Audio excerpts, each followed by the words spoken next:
There's a collection of people in and around Steinbach who have quickly become the largest organized group of LARPers in Manitoba. Luke Thiessen started the group a couple of years ago and explains LARPing. LARPing is live action role playing. There's many different forms, but basically the gist is you dress up in whatever theme, be it medieval, fantasy, all different sorts, and you get together with a group of people and you do combat, you do acting, basically you have characters that you've made up and then they interact in a make-believe world. It's basically a video game in real life.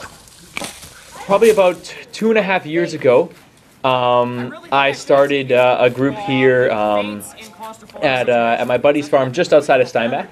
And it started off just me and my friend. We built ourselves LARPing boffer weapons is what they're called, which is basically a sword with foam on it. And we started out just doing combat and just inviting our friends, and it just slowly grew and grew over time, and now we do all sorts. I mean, LARPing is something that's been around for probably about 25 years now, and we've sort of introduced it to the Steinbach area. It's been around in Winnipeg for a while, but we are the biggest group in Manitoba right now. We run 3 different styles of events. We run what we call Red vs. Black, which is what we started out with. And basically it is medieval themed combat. We dress up medieval era and we just do fighting, basically variations of capture the flag. And we do those basically twice a month. Then we have what we call campaign, which is a fantasy LARP. So we dress up, picture something like Lord of the Rings, but more elaborate. And so we dress up as elves and dwarves and men, and there's all sorts. And we go out there in costume and interact with each other. We progress through a storyline.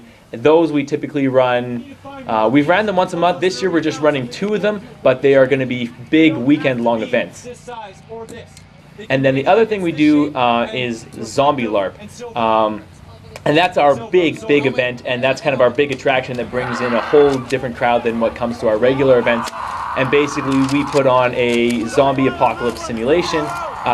We use Nerf guns as weapons, and basically the players have to battle off zombies, and as the game progresses, more and more of them turn into zombies, and eventually there's a huge horde of zombies against just a small number of players. For that event this year we had just under 100. Come out and try it. Give it a shot. Newcomers get in free, so you have nothing to lose. We'll provide you with everything you need. All you got to do is show up. Newcomers, we kind of give them everything to start out for the day, but then players will make their own stuff. We have members in our group who can make metal and leather armor. Cardboard armor is kind of how groups often start out, but we've become self-sufficient where we can make all our stuff. You can also order stuff online. There's many different ways of getting it. But definitely players who get into it often take on their own costume, and they just make incredibly elaborate outfits that just look amazing. For Steinbach Online, I'm Chris T. Tart.